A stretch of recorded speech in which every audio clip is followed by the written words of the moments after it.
Good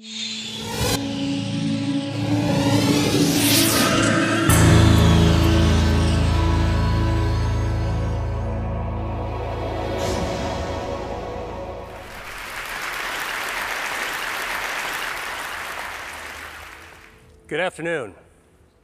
There's a medical revolution happening all around us, and it's one that's going to help us conquer some of society's most dreaded conditions, including cancer. And the revolution is called angiogenesis, and it's based on the process that our bodies use to grow blood vessels. So why should we care about blood vessels? Well, the human body is literally packed with them, 60,000 miles worth in a typical adult. End to end, that would form a line that would circle the Earth twice. The smallest blood vessels are called capillaries. We've got 19 billion of them in our bodies. And these are the vessels of life. And as I'll show you, they can also be the vessels of death. Now, the remarkable thing about blood vessels is that they have this ability to adapt to whatever environment they're growing in. For example, in the liver, they form channels to detoxify the blood. In the lung, they line air sacs for gas exchange. In muscle, they corkscrew so that muscles can contract without cutting off circulation. And in nerves, they course along like power lines, keeping those nerves alive. And we get most of these blood vessels when we're actually still in the womb. And what that means is that as adults, blood vessels don't normally grow, except in a few special circumstances. In women, blood vessels grow every month to build the lining of the uterus. During pregnancy, they form the placenta, which connects mom and baby. And after injury, blood vessels actually have to grow under the scab in order to heal a wound. And this is actually what it looks like, hundreds of blood vessels all growing towards the center of the wound. So the body has the ability to regulate the amount of blood vessels that are present at any given time. And it does this through an elaborate and elegant system of checks and balances, stimulators and inhibitors of angiogenesis, such that when we need a brief burst of blood vessels, the body can do this by releasing stimulators, proteins called angiogenic factors, that act as natural fertilizer and stimulate new blood vessels to sprout. And when those excess vessels are no longer needed, the body prunes them back to baseline using naturally occurring inhibitors of angiogenesis. Now, there are other situations where we start beneath the baseline and we need to grow more blood vessels just to get back to normal levels, for example, after an injury. And the body can do that too, but only to that normal level, that set point. But what we now know is that for a number of diseases, there are defects in the system where the body can't prune back extra blood vessels or can't grow enough new ones in the right place at the right time. And in these situations, angiogenesis is out of balance. And when angiogenesis is out of balance, a myriad of diseases result. For example, insufficient angiogenesis, not enough blood vessels, leads to wounds that don't heal, heart attacks, legs without circulation, death from stroke, nerve damage. And on the other hand, excessive angiogenesis, too many blood vessels, drives disease. And we see this in cancer, blindness, arthritis, obesity, Alzheimer's disease. In total, there are more than 70 major diseases affecting more than 1 billion people worldwide that all look on the surface to be different from one another, but all actually share abnormal angiogenesis as their common denominator. And this realization is allowing us to reconceptualize the way that we actually approach these diseases by controlling angiogenesis. Now, I'm going to focus on cancer because angiogenesis is a hallmark of cancer, every type of cancer. So here we go. This is a tumor, dark, gray, ominous mass growing inside a brain. And under the microscope, you can see hundreds of these brown-staining blood vessels, capillaries, that are feeding cancer cells, bringing oxygen and nutrients. But cancers don't start out like this. And in fact, cancers don't start out with a blood supply. They start out as small, microscopic nests of cells that can only grow to 1/2 a cubic millimeter in size. That's the tip of a ballpoint pen. Then they can't get any larger because they don't have a blood supply, so they don't have enough oxygen or nutrients. And in fact, we're probably forming these microscopic cancers all the time in our body. Autopsy studies from people who died in car accidents have shown that about 40% of women between the ages of 40 and 50 actually have microscopic cancers in their breasts. About 50% of men in their 50s and 60s have microscopic prostate cancers. And virtually 100% of us, by the time we reach our 70s, will have microscopic cancers growing in our thyroid. Yet without a blood supply, most of these cancers will never become dangerous. Dr. Judah Folkman, who was my mentor and who was the pioneer of the angiogenesis field, once called this cancer without disease. So the body's ability to balance angiogenesis, when it's working properly, prevents blood vessels from feeding cancers. And this turns out to be one of our most important defense mechanisms against cancer. In fact, if you actually block angiogenesis and prevent blood vessels from ever reaching cancer cells, tumors simply can't grow up. But once angiogenesis occurs, cancers can grow exponentially. And this is actually how a cancer goes from being harmless to deadly. Cancer cells mutate, and they gain the ability to release lots of those angiogenic factors, natural fertilizer, that tip the balance in favor of blood vessels invading the cancer. And once those vessels invade the cancer, it can expand, it can invade local tissues, and the same vessels that are feeding tumors allow cancer cells to exit into the circulation as metastases. And unfortunately, this late stage of cancer is the one at which it's most likely to be diagnosed, when angiogenesis is already turned on and cancer cells are growing like wild. So, if angiogenesis is a tipping point between a harmless cancer and a harmful one, then one major part of the angiogenesis revolution is a new approach to treating cancer by cutting off the blood supply. We call this anti-angiogenic therapy, and it's completely different from chemotherapy because it selectively aims at the blood vessels that are feeding the cancers. And we can do this because tumor blood vessels are unlike normal healthy vessels we see in other places of the body. They're abnormal, they're very poorly constructed, and because of that, they're highly vulnerable to treatments that target them.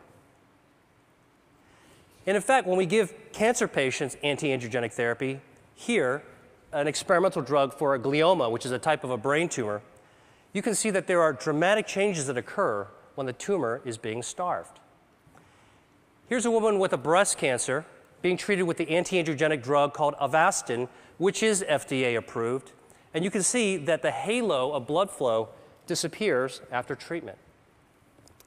Now, I've just shown you two very different types of cancer that both responded to anti-angiogenic therapy. So a few years ago, I asked myself, can we take this one step further and treat other cancers, even in other species? So here is a 9-year-old boxer named Milo who had a very aggressive tumor called a malignant neurofibroma growing on his shoulder. It invaded to his lungs. His veterinarian only gave him 3 months to live. So we created a cocktail of anti-angiogenic drugs that could be mixed into his dog food, as well as an anti-angiogenic cream that could be applied on the surface of the tumor. And within a few weeks of treatment, we were able to slow down that cancer's growth such that we were ultimately able to extend Milo's survival to 6 times what the veterinarian had initially predicted, all with a very good quality of life. And we've subsequently treated more than 600 dogs. We have about a 60% response rate and improved survival for these pets that were about to be euthanized. So let me show you a couple of even more interesting examples. This is a 20-year-old dolphin living in Florida, and she had these lesions in her mouth that, over the course of 3 years, developed into invasive squamous cell cancers. So we created an anti-angiogenic paste. We had it painted on top of the cancer 3 times a week, and over the course of 7 months, the cancers completely disappeared, and the biopsies came back as normal. Here's a cancer growing on the lip of a quarter horse named Guinness. It's a very, very deadly type of cancer called an angiosarcoma, had already spread to his lymph nodes. So we used the anti-angiogenic skin cream for the lip and the oral cocktail so we could treat from the inside as well as the outside. And over the course of 6 months, he experienced a complete remission. And here he is 6 years later, Guinness, with his very happy owner. Now, obviously, anti-angiogenic therapy could be used for a wide range of cancers. And in fact, the first pioneering treatments for people as well as dogs are already becoming available. There's 12 different drugs, 11 different cancer types, but the real question is, how well do these work in practice? So here is actually the patient survival data from 8 different types of cancer.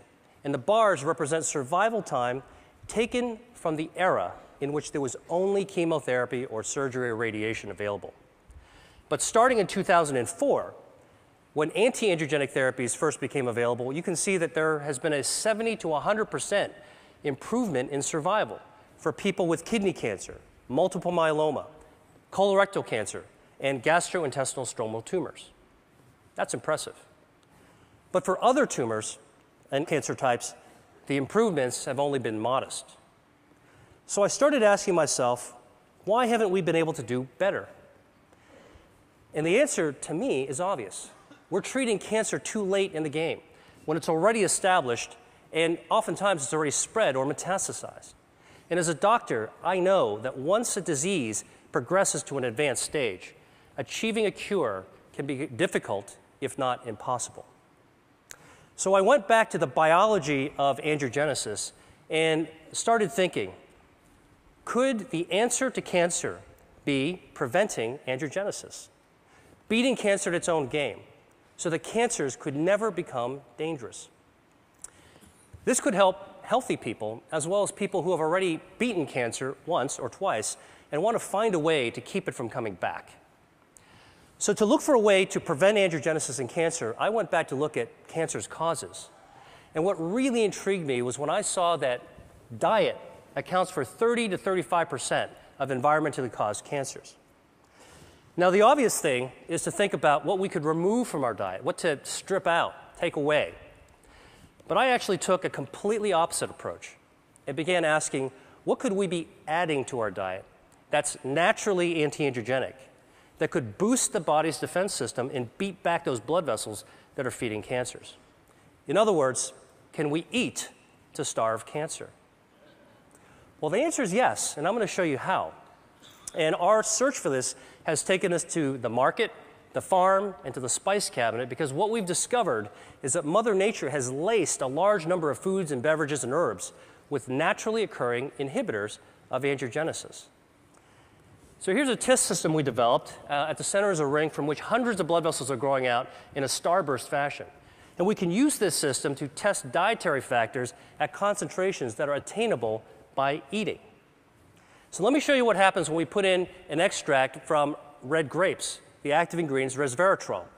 It's also found in red wine.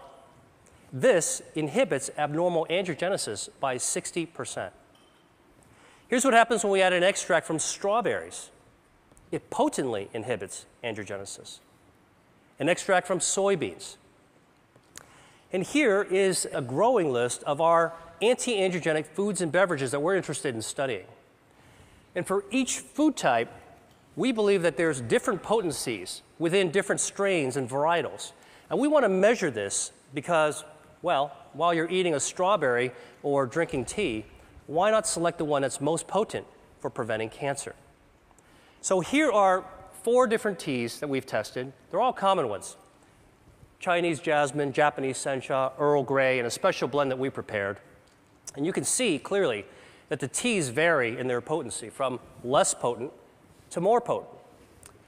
But what's very cool is when we actually combine the 2 less potent teas together, the combination, the blend, is more potent than either one alone. This means there's food synergy. Here's some more data from our testing. Now, in the lab, we can simulate tumor angiogenesis, represented here in the black bar. And using this system, we can test the potency of cancer drugs. So the shorter the bar, less angiogenesis, that's good. And here are some common drugs that have been associated with reducing the risk of cancer in people. Statins, non-steroidal anti-inflammatory drugs, and a few others. They inhibit angiogenesis too. And here are the dietary factors going head-to-head against these drugs. You can see they clearly hold their own, and in some cases they're more potent than the actual drugs. Soy, parsley, garlic, grapes, berries. I could go home and cook a tasty meal using these ingredients. So imagine if we could create the world's first rating system in which we could score foods according to their anti-angiogenic, cancer preventative properties. And that's what we're doing right now. Now, I've shown you a bunch of lab data, and so the real question is, what is the evidence in people that eating certain foods can reduce angiogenesis in cancer. Well, the best example I know is this study of 79,000 men followed over 20 years, in which it was found that men who consumed cooked tomatoes 2 to 3 times a week had up to a 50% reduction in their risk of developing prostate cancer. Now, we know that tomatoes are a good source of lycopene, and lycopene is anti-angiogenic. But what's even more interesting from this study is that in those men who did develop prostate cancer, those who ate more servings of tomato sauce actually had fewer blood vessels feeding their cancer. So this human study is a prime example of how anti-angiogenic substances present in food and consumed in practical levels can impact on cancer. And we're now studying the role of a healthy diet with Dean Ornish at UCSF and Tufts University on the role of this healthy diet on markers of angiogenesis that we can find in the bloodstream. Now, obviously, what I've shared with you has some far-ranging implications even beyond cancer research, because if we're right, it could impact on consumer education, food services, public health, and even the insurance industry. And in fact, some insurance companies are already beginning to think along these lines. Check out this ad from Blue Cross Blue Shield of Minnesota. And for many people around the world, dietary cancer prevention may be the only practical solution, because not everybody can afford expensive end-stage cancer treatments, but everybody could benefit from a healthy diet based on local, sustainable, anti-angiogenic crops. Now, finally, I've talked to you about food, and I've talked to you about cancer, so there's just one more disease that I have to tell you about, and that's obesity. Because it turns out that adipose tissue, fat, is highly angiogenesis dependent. And like a tumor, fat grows when blood vessels grow. So the question is, can we shrink fat by cutting off its blood supply? So the top curve shows the body weight of a genetically obese mouse that eats nonstop until it turns fat like this furry tennis ball. And the bottom curve is the weight of a normal mouse. If you take the obese mouse and give it an angiogenesis inhibitor, it loses weight. Stop the treatment, gains the weight back. Restart the treatment, loses the weight again. Stop the treatment, gains the weight back. And in fact, you can cycle the weight up and down simply by inhibiting angiogenesis. So this approach that we're taking for cancer prevention may also have an application for obesity.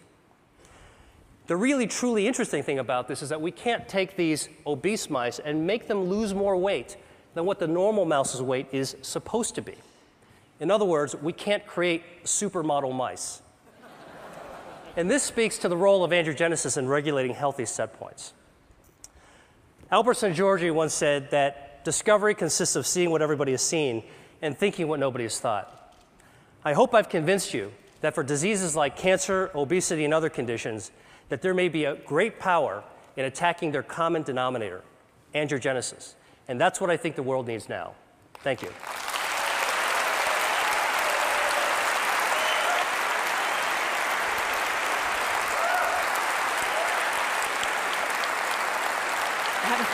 So these drugs aren't exactly, they're not exactly in mainstream cancer treatments right now.